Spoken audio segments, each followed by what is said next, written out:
In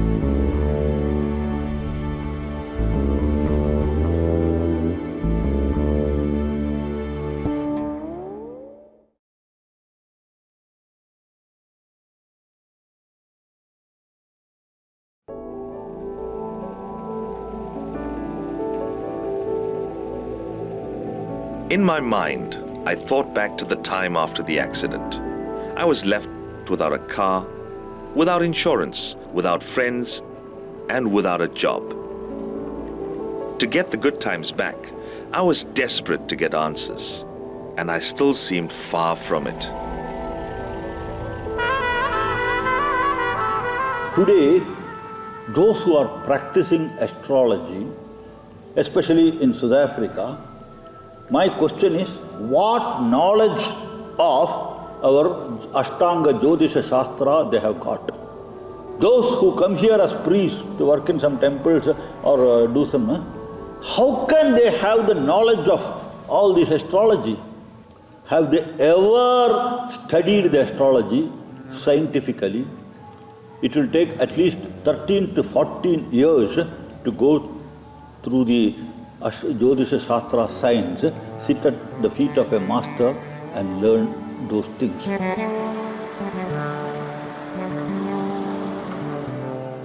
All things are preordained. All things are predetermined. All things are predestined. The word man comes from the Sanskrit word man, manas. The Latin for that is mens. Man in Afrikaans and German means the thinking being. We as human beings are not born without the freedom of will. So nothing prevents an individual from consulting with a Joshi to see, listen, I need to know why are things going the way they are in my life. Instead of understanding our problems, instead of looking at what Ayurveda says, what yoga says, so when you have a stomachache, what you do is you go to a so-called practitioner of this magic arts, and then he begins to tell you now why somebody did something, or this spirit or that spirit has affected you, and therefore your stomach is paining. So that is a choice we have to make. So many marriages are solemnized according to the Panchanga, but what happens? At one stage they break away, isn't it? But on the other hand, some couple, they fall in love, they get married and they live happily, eternally, isn't it? They never looked into the Panchanga nor into the caste, creed or anything. They just got married and they live happily. Are these things meant only for Hindus? That they should look at the book, and those who don't look at the book can get married? Are divorce rates affecting them? Is it affecting them as well?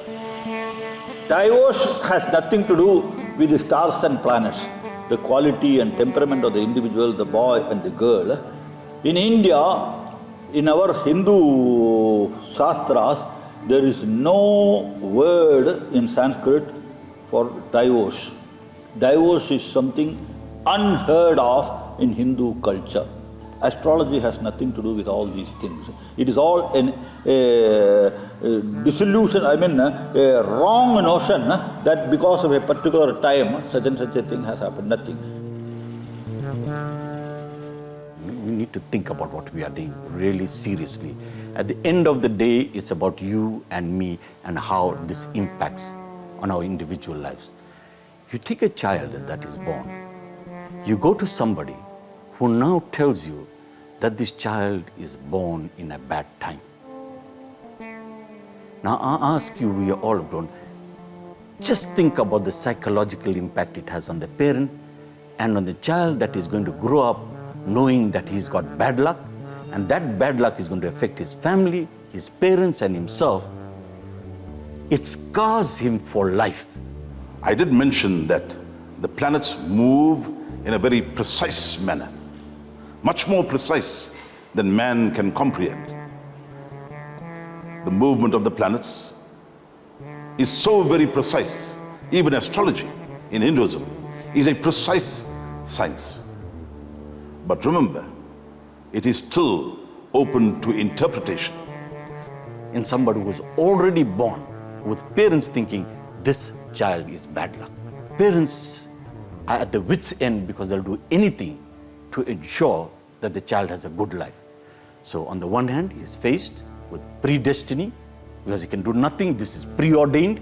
There's some God sitting up there, do not know, but address that God as a cruel God that has given this child, innocent child, such a terrible future, which that person has chosen to read and predict. So what happens to the child? Look at the damage it does. And I'm saying, are we going to accept that? The doctor give the tablets we eating. Our sickness must go. Same, I'm giving the guarantee for my devotees. That is your problem. That is your star. You come to the prayer for that one. 100% problem will be cured. So the solution is that they would have to do a prayer. Yes. These books on astrology are there to advise you, to show you the pitfalls, the points in your life where you might be vulnerable to negative vibrations. But out of sincere devotion, if I pray to the Lord, the consciousness force that works in me, it is the same that works in the entire universe. And therefore, that consciousness force can create favorable conditions for me in time and space. The book also points out very, very clearly the kind of precautions one should take or the steps you should take in order to overcome these obstacles. Do we really believe that it is a God that is writing these prophecies and that this civilization is going to end up like this and these people are going to die of some pestilence of plague? Is it the will of a God to do such things to the very people that are his children? Where does God fit into all of this? Everything. Even the opening of the book and even the not opening of the book, everything happens through and by the will of God. Yes, of course it's predetermined, but predetermined by us and what we do. We have messed the earth up. We must suffer the cancers that come with it. Now to shift it and blame it on a God, I think is a terrible injustice, and I don't believe that that's what prayer stands for and what religion stands for. Are we going to keep encouraging people to keep going to these books and continue doing that? Or maybe there needs to be a shift of education, that instead of saying people, yes, when you have trouble, you go to these things and you get sorted, or let's say, no, let's revisit this. Let's find a way that we empower ourselves and so we change this forever. The way I understand Hinduism and the notion of dharma and karma is you and I predetermine our lives.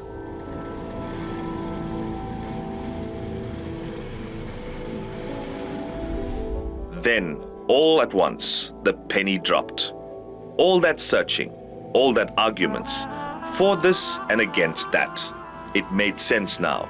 In fact, my Eastern roots began to make more sense now, and I started to feel the profundity of my faith. We are the architects of our own destiny. We have free will to make choices, and the stars do have a story. Yes, I don't dispute. There is some truth to astrology, but it has to be understood within the context of reincarnation and karma. That was the key.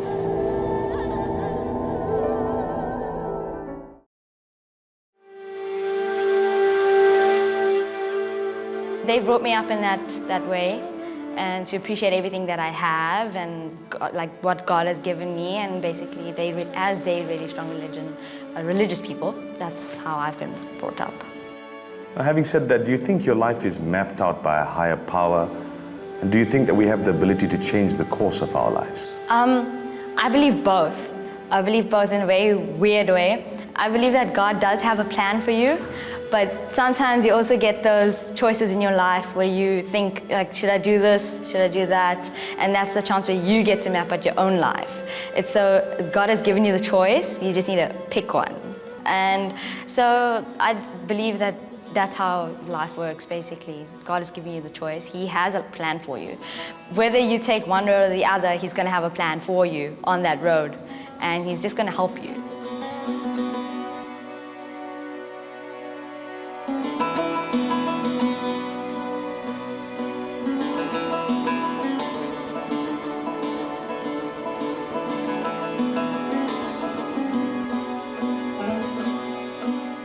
I wouldn't go to say it's pre-written, right down to the letter, but there's some things that are meant for us in this lifetime that we will have to undergo.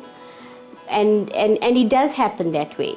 But with spiritual understanding, with trying to purify our consciousness and become, to get away from that contamination that we face, we can move away from all of that negative reactions that we've incurred in our previous births. My experiences with opening the book has actually helped me realize my long-awaited dream of having a baby. I was trying to have a baby for many, many years. And I went to many doctors, and I was told that I would never ever conceive. And I was very, very upset and very disappointed. And I was spoken to by a friend, and she actually encouraged me about opening the book. And I was very reluctant at first and not knowing what to expect. But my first consultation with him was absolutely amazing. He had known so many secrets about my life that were secretive, that were close to my heart. And it was really, really amazing about the details that he actually was able to tell me about. After engaging in all these rituals and prayers and doing the necessary, I was successful in conceiving. So what was the period from the first time you saw him to when you had the news that you are pregnant? It was 2 years. 2 years? It was 2 years. A bit skeptical and apprehensive as to what's this book going to be, and it's going to open the book and it's going to say, oh, you're a bad person. He's going to tell me all those things. And but then you begin to understand what's the significance of opening the book and how it will help. I know there's merit in it. I've seen the changes in my life. If you have faith in it and you believed in it, then that's fine, and it's worked for you. Hindu Dharma is very clear. Because you have the capacity to think, in any given situation, you have to make a choice. And when you make the choice, you take the responsibility for it. And nobody can change that. But even that, the Shastras say that a man of devotion, if he goes within, contemplates, meditates on the supreme consciousness which is everywhere, then even the fate, the destiny will not affect him. Prarabdha karma will be working out. Ramakrishna Paramahamsa had to suffer cancer. Ramana Maharshi had to suffer cancer. It is all Prarabdha karma that are already started. But they were not affected by that, afflicted by that. So this affliction by fate, that can be given up by going into devotional practices and going into the intuitive consciousness. You and I, we are at some aggregate of impressions that have been made on us. We call it karma pala. According to the deserts of our actions in the past, our destiny is molded. If we say fate and destiny, if all things are preordained, then it will bring you to this question of karma. And as Lord Buddha himself said, one can lessen one's karmic debt by engaging in doing good and being good. Similarly, when you say fate and destiny, that which you sow is what you definitely will reap. Our Shastras say by willpower, free will. You asked about free will, fate and free will. Fate is there. Fate is according to our past karmas. Whatever in the past I have done, accordingly I have to reap the fruits. So the pleasure and pain that I now get, it depends upon the actions that I have done in the past. And that depends upon their faith. If they have got absolute faith in whatever rite or ritual they do, and because of that faith, things change. Sometimes you ponder and you wonder, what is that man doing that I am not doing? He seems to be so successful in his career, and he seems to be acquiring the things that one needs so very easily. And why am I different? This is because of the various positionings of the planetary bodies. If we have taken that and enmeshed ourselves and built into that superstitions and now beginning to believe that these elements are affecting us and doing this or that or the other, and that is what happens generally. Why is it that in any given time, all these things happening, but yet we choose to make a certain particular moment, either a good or bad one, a moment of death, and we open a book and say, is it a good time or a bad time?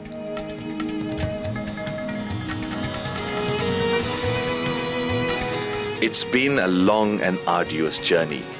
A journey that began with a lot of personal pain and misfortune, but nevertheless, a journey most fruitful, as without that financial fall, I would have never delved into the depths of life's purpose, but existed in the shallow plane of material existence. Opening the book, in my mind, there was some sense because of the science part. I mean, who is to doubt the waves, the tide, and the moon? The fact that all the pieces that make up the galaxy were in a precise state of motion meant that they were relatively predictable. And they also do exert some force or influence on everything else. What was Newton's law? That every object exerts an equal and opposite force on every other object. Yes, the ways of the West, but it could imply the influence of the planets on beings too. And if it were linked, couldn't there be an element of predictability in the lives of these beings as well? Yes, turn this into a science, and one can only stand in awe of our Eastern roots. Those ancients went beyond what was there. They delved into the overwhelming power that brought all things into being and kept it that way.